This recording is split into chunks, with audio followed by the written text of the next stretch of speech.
I do want to talk about the environmental process. It's a federally funded project, so it will require NEPA documentation. That's the National Environmental Policy Act.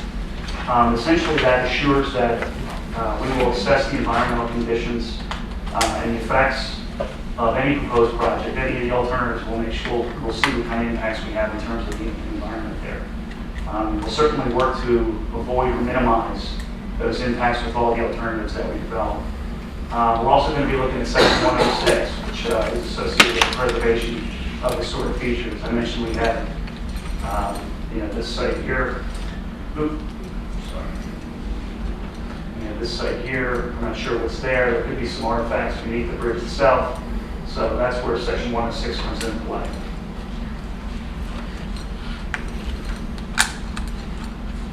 So the first step with that is conducting the environmental screening, which we've done. We've collected the environmental information. We have a screening report that identifies the environmental resources and the concerns. And again, when we look at our alternatives, we're going to be taking into consideration those resources and concerns and any impacts that these alternatives might have on those. And certainly, with the next bullet, the PPA is going to seek to avoid, minimize, or mitigate those impacts. And throughout the whole process, we're going to be coordinating with the permitting agencies. It's not only during the concept development, but also in preliminary engineering, and finally in final design when the permits are issued. And then in construction, we'll need to make sure that we adhere to the permit conditions. And again, the process, the NEPA process includes community involvement and public outreach, which is a great component of that because it allows us the opportunity to come out here and hear what you have to say about the project and again, what you consider the issues and constraints to be so that we can even roll those into the project and try to mitigate those to the best of our ability. In terms of the project status, we've initiated concept development in November of 2017. Some of the ongoing data and work efforts include developing the base mapping and conducting the project survey. We've completed the environmental screening report. We've obtained and reviewed the bridge inspection information, as-built plans, crash data and traffic data. I indicated we had about 33,000 vehicles per day. Crashes were light. I think we only had 2 in a 3-year period.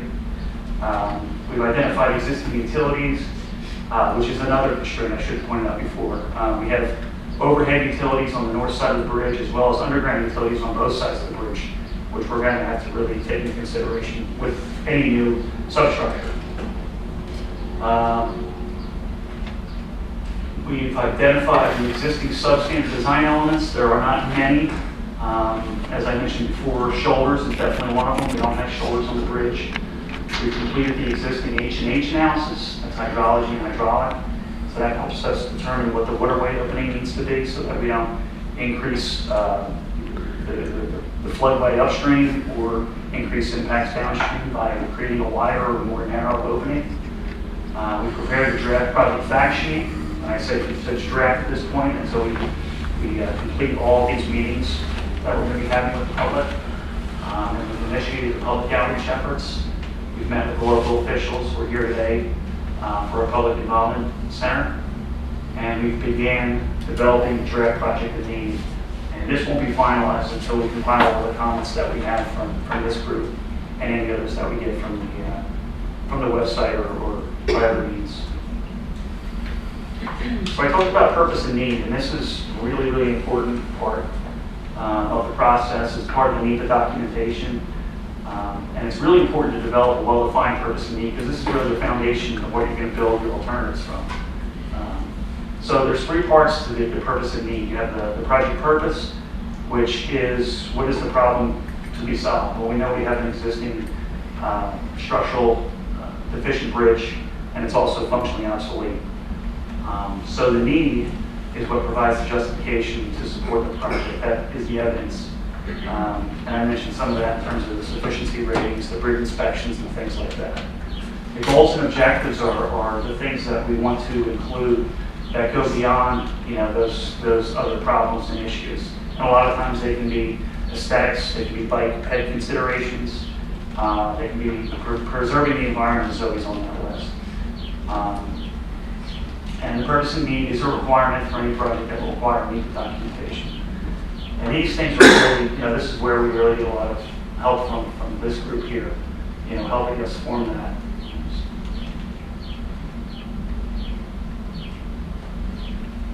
So project schedule is an 18-month project schedule, and that is from the initiation, which was back in November, so we have about 12 months left for concept development.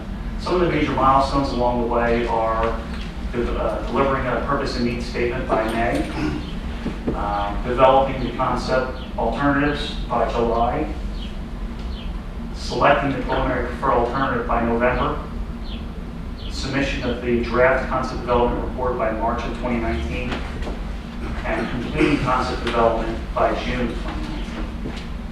Now, I've mentioned several times that we're going to be having public meetings along that way through all those different milestones. And here's a list of when we anticipate having those. We had our local official briefing, number 1, on April 24th. We're here today for the Public Information Center, number 1. The local official briefing, number 2, and stakeholder meeting, we expect to conduct at the same time, sometime in the summer of 2018, as well as the Public Information Center, where we'll talk about the conceptual alternatives. And then in the fall of 2018, we'll come back out. We'll meet with the local officials to discuss the preliminary preferred alternative, and then we'll also show that to this same group here. So there are several different sources that you can go to get information on the project. This information should be it is in your project handout, the information sheet that was given to you. This is the website that's already been created, it's up and running. Feel free to go visit it. We have a Twitter feed, Twitter handle, which is listed here. And this PowerPoint presentation is also going to be uploaded to the project website for your review. In terms of contacts, we have Megan Pacione from the Morris County, who's sitting right here. And we have Rich Grundy from NJTPA, who's hand up on the other side of the room. So with that, if there are any questions now, I'll take them. Otherwise, feel free to get up and look around at the boards. I was curious about you mentioning considering the flood flow existing and what would happen for a wider opening for more water to get through. Yeah. How far downstream do you need to consider the impacts? We don't want to impact anything downstream or upstream beyond where it's going now. So we're trying to keep the opening to what it is now, the flow to what it is now, so that we don't flood upstream or flood downstream, if that makes sense. Now, in terms of the elevation of the roadway, we try to comply and meet the 25-year storm event. So, and Peter, I don't remember where we're at now with our existing flow, how close we are to that, but we have run some numbers on the existing flow here. I said we did the H&H on the existing, so we know what storm we can pass right now. And off the top of my head, I don't recall what that is. So we'll try to if we can get that a little bit higher without impacting, Eli's or any of the other adjacent areas or floodplains or wetlands or something like that, then we'll do it. But we certainly don't want to open that up more and then flood somebody else out downstream, or close it up more and then get somebody upstream. So that's what I meant by being careful with the size of the opening. Did that answer your question? I think so. The whole meadows serve as a giant blotter for water, and in a way there are pluses and cons to altering the existing flow in times of flood. Obviously, the impervious surfaces of the airport, they want the water off of the area, and yet in terms of the function that it serves in the overall watershed, it's important that the water spends as much time as it can in this giant wetland area. You sound like you work for one of our water resource people, and you're right. Yeah, I mean, we will, again, we're going to do our best to make sure that we don't create any additional impacts. We'll try to bring the roadway elevation up a little bit higher to get it out of the floodplain so that you can pass it. I know we have issues on this side. We certainly don't want to extend the project limit too far beyond the bridge because it's our understanding that the low point is way over here. So that's what we're looking at. We're trying to stay as closely to the bridge location as possible and not have scope creep. And before you know it, well, that may have been you that was talking about the intersection there. Is that where you're taking me?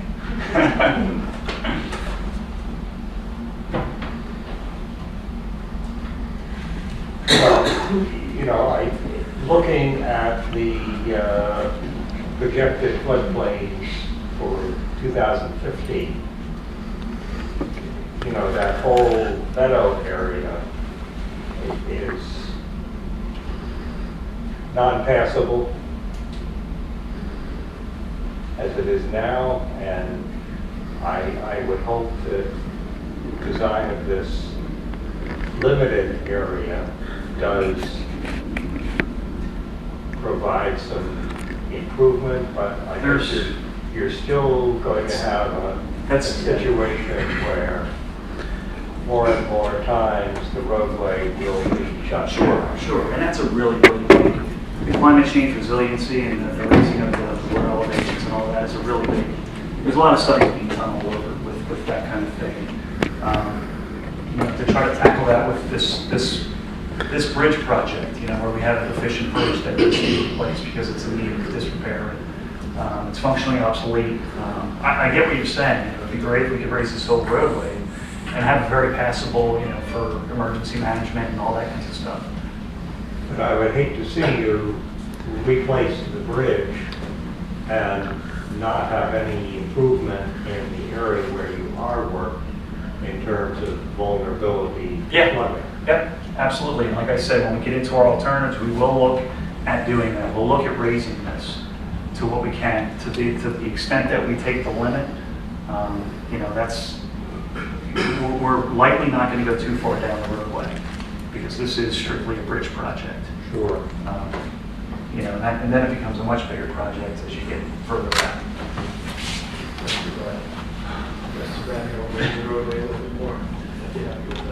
And that's really not, the money. I know, it just pushes the water somewhere else, I understand. Well, the water's already, it's collecting here at that low point. I know that last storm, that's where it came in between me and the Cadillac place, and that was the low spot that the water found the resistance. Yeah, I'm sure Rich and Sasha and everybody else would love to be able to correct all those things, but the feds are unfortunately only providing money, for the bridge itself. But again, with that project alone, we're going to do what we can to bring that up and make sure that piece of it, will be out of the floodplain.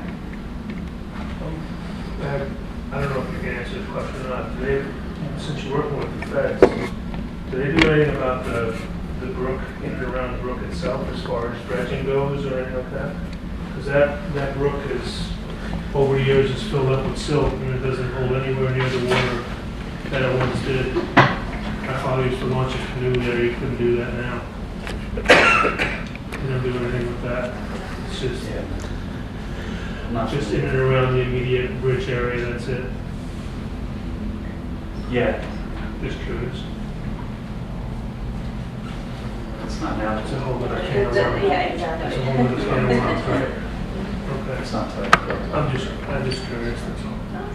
Because I see by the airport, I do see a backhoe digging out all the trenches around the airport. Is that happening at night?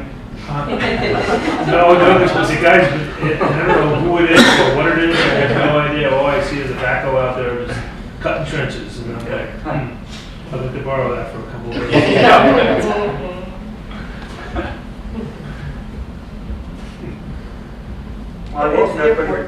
It's the airport where the trenches are being done. That would be the more. Yeah.